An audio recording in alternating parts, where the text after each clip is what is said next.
श्रीमद् वाल्मीकीय रामायण अयोध्या कांड।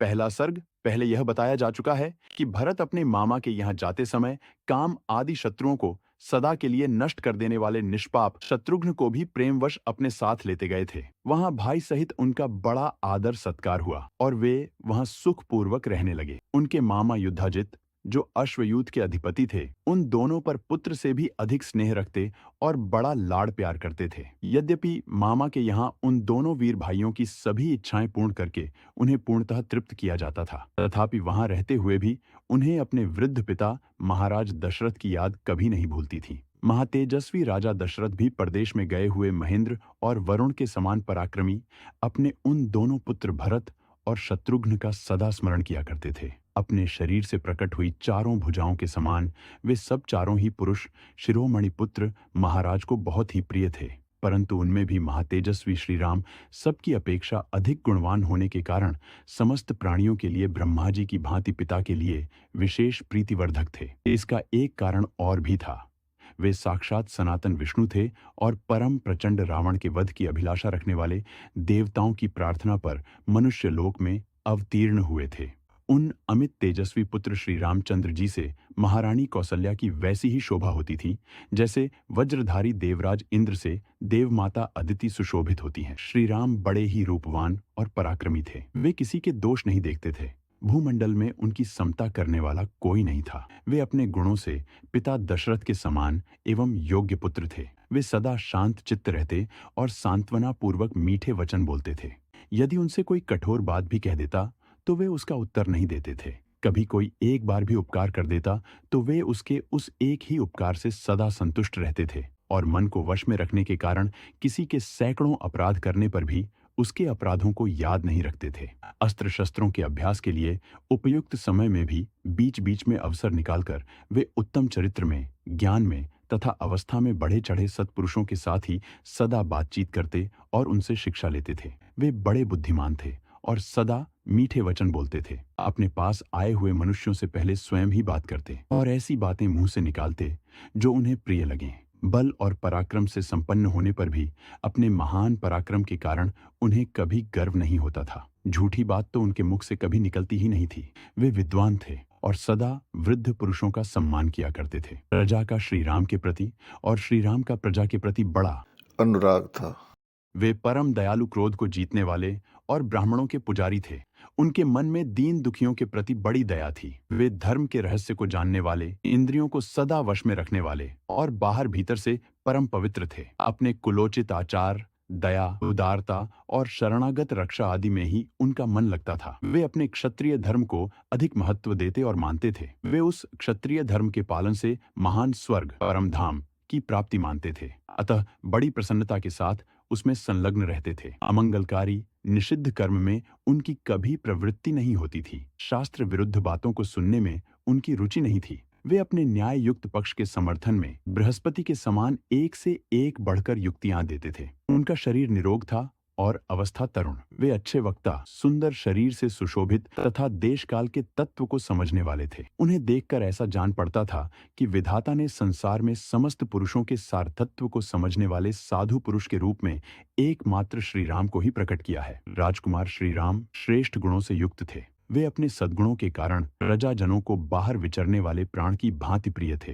अंगों सहित संपूर्ण वेदों के यथार्थ ज्ञाता थे। बाण विद्या में तो वे अपने पिता से भी बढ़कर थे। वे कल्याण की जन्मभूमि, साधु, दैन्य रहित, सत्यवादी और सरल थे। धर्म और अर्थ के ज्ञाता वृद्ध ब्राह्मणों के द्वारा उन्हें उत्तम शिक्षा प्राप्त हुई थी। उन्हें धर्म, काम और अर्थ के तत्व का सम्यक ज्ञान था। वे स्मरण शक्ति से संपन्न और प्रतिभाशाली थे। वे लोक व्यवहार के संपादन में समर्थ और समयोचित धर्माचरण में कुशल थे।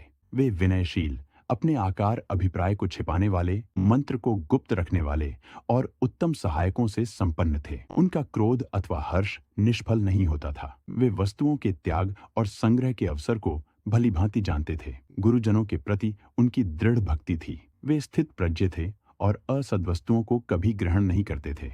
उनके मुख से कभी दुर्वचन नहीं निकलता था। वे आलस्य रहित, प्रमाद शून्य तथा अपने और पराये मनुष्यों के दोषों को अच्छी प्रकार जानने वाले थे। वे शास्त्रों के ज्ञाता, उपकारियों के प्रति कृतज्ञ तथा पुरुषों के तारतम्य को अथवा दूसरे पुरुषों के मनोभाव को जानने में कुशल थे। यथा योग्य निग्रह और अनुग्रह करने में वे पूर्ण चतुर थे। उन्हें सत्पुरुषों के संग्रह और पालन तथा दुष्ट पुरुषों के निग्रह के अवसरों का ठीक ठाक ज्ञान था।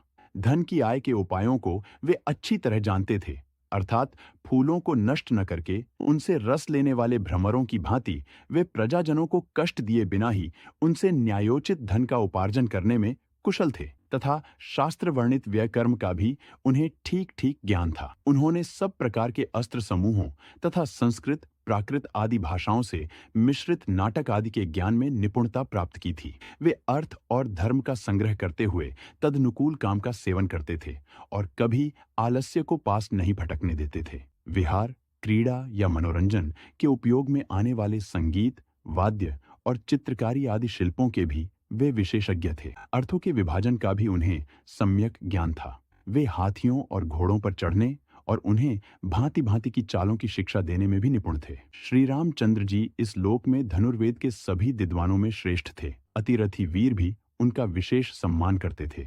शत्रु सेना पर आक्रमण और प्रहार करने में वे विशेष कुशल थे। सेना संचालन की नीति में उन्होंने अधिक निपुणता प्राप्त की थी। संग्राम में कुपित होकर आए हुए समस्त देवता और असुर भी उनको परास्त नहीं कर सकते थे। उनमें दोष दृष्टि का सर्वथा अभाव था। वे क्रोध को जीत चुके थे। दर्प और ईर्ष्या का उनमें अत्यंत अभाव था।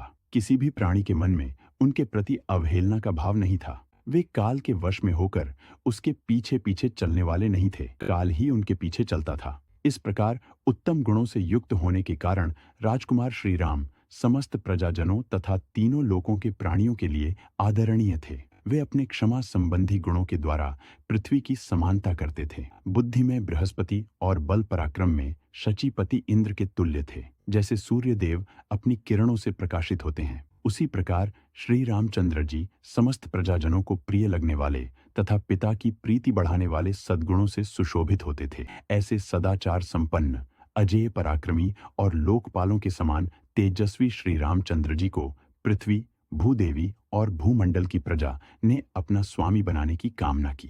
अपने पुत्र श्री राम को अनेक अनुपम गुणों से युक्त देखकर शत्रुओं को संताप देने वाले राजा दशरथ ने मन ही मन कुछ विचार करना आरंभ किया। उन चिरजीवी बूढ़े महाराज दशरथ के हृदय में यह चिंता हुई कि किस प्रकार मेरे जीते जी श्री रामचंद्र राजा हो जाएं और उनके राज्याभिषेक से प्राप्त होने वाली यह प्रसन्नता मुझे कैसे सुलभ हो। उनके हृदय में यह उत्तम अभिलाषा बारंबार चक्कर लगाने लगी कि कब मैं अपने प्रिय पुत्र श्री राम का राज्याभिषेक देखूंगा। सोचने लगे कि श्री राम सब लोगों के अभ्युदय की कामना करते और संपूर्ण जीवों पर दया रखते हैं। वे लोक में वर्षा करने वाले मेघ की भांति मुझसे भी बढ़कर प्रिय हो गए हैं। श्री राम बल पराक्रम में यम और इंद्र के समान, बुद्धि में बृहस्पति के समान और धैर्य में पर्वत के समान हैं। गुणों में तो वे मुझसे सर्वथा बढ़े चढ़े हैं। मैं इसी उम्र में अपने बेटे श्री राम को इस सारी पृथ्वी का राज्य करते देख यथा समय सुख से स्वर्ग प्राप्त करूं,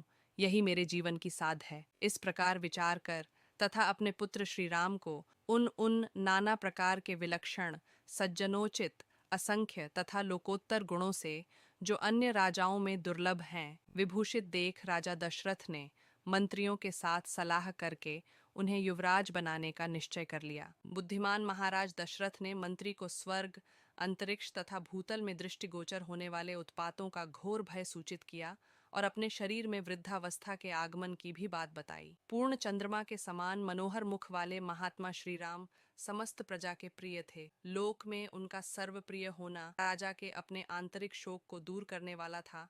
इस बात को राजा ने अच्छी तरह समझा। तदनंतर उपयुक्त समय आने पर धर्मात्मा राजा दशरथ ने अपने और प्रजा के कल्याण के लिए मंत्रियों को श्री राम के राज्याभिषेक के लिए शीघ्र तैयारी करने की आज्ञा दी।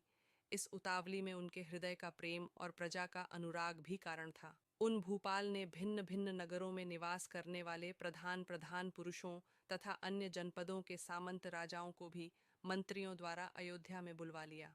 उन सबको ठहरने के लिए घर देकर नाना प्रकार के आभूषणों द्वारा उनका यथा योग्य सत्कार किया।